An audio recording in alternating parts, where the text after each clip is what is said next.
Couple other things. Writing, never try to get it correct the first time. I've said this before. Just don't even try. You're not going to get it right the first time. You're going to do a first draft. That's why they're first drafts. Then you're going to edit. Editing is writing. Write it once, edit it many times. Never try to leave out, try to leave out every part someone might skip. You know, a famous director or movie maker, I forget exactly who, said, movies are regular life with all the boring parts taken out. And so writing is all the exciting stuff with all the boring parts taken out. So make sure you're taking all the boring parts out of your writing, the placeholders, the words that don't belong there, every word, take out every word you don't need. The shorter, the more precise is better, hence more editing. Think Twitter. If you want to talk about something long on Twitter, well, you have to think about it because you have to edit your words into the number of characters you can get on. If you haven't done 5 full edit passes, you aren't done. Just 5 passes of changing it, editing it, making it better, making it clearer, so on.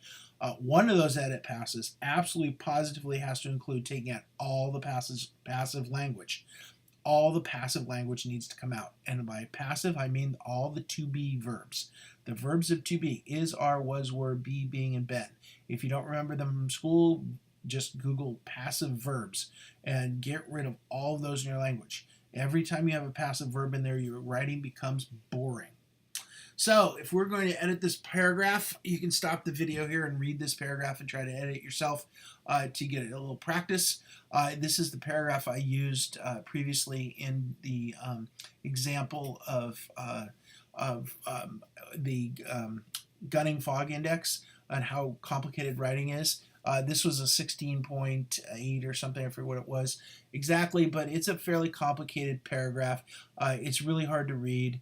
It's compound sentences and footnotes in the middle of the paragraph make it hard to read, and so on. If you read this, it basically talks about the glass ceiling for women and what this study is going to propose. And copy or pause the video and copy down what you think this could be rewritten as, then edit it, and get it down to the absolute nitty gritty of what you think this can be. I'm going to give you a pause here, and then I'm going to go on to the next slide and tell you what I did. So stop this right now if you're anywhere close and think to yourself, well, how could I get all these words into the minimum number of words that would describe what's going on here? So I'm going to give you a 3 count, and then I'm going to the next slide. So pause right now. 1, 2, here we go.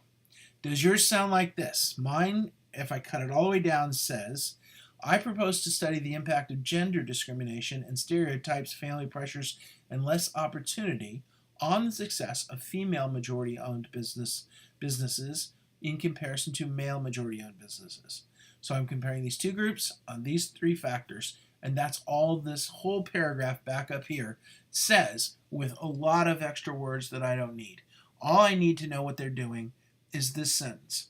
I'm going to study the impact of gender discrimination and stereotyping, family pressures, and less opportunity on the success of female-owned businesses versus male-owned businesses.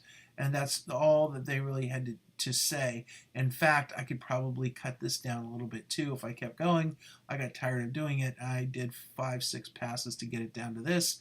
If you tried that, you can see that, yes, it just takes hard work to edit your writing down to where you need to be.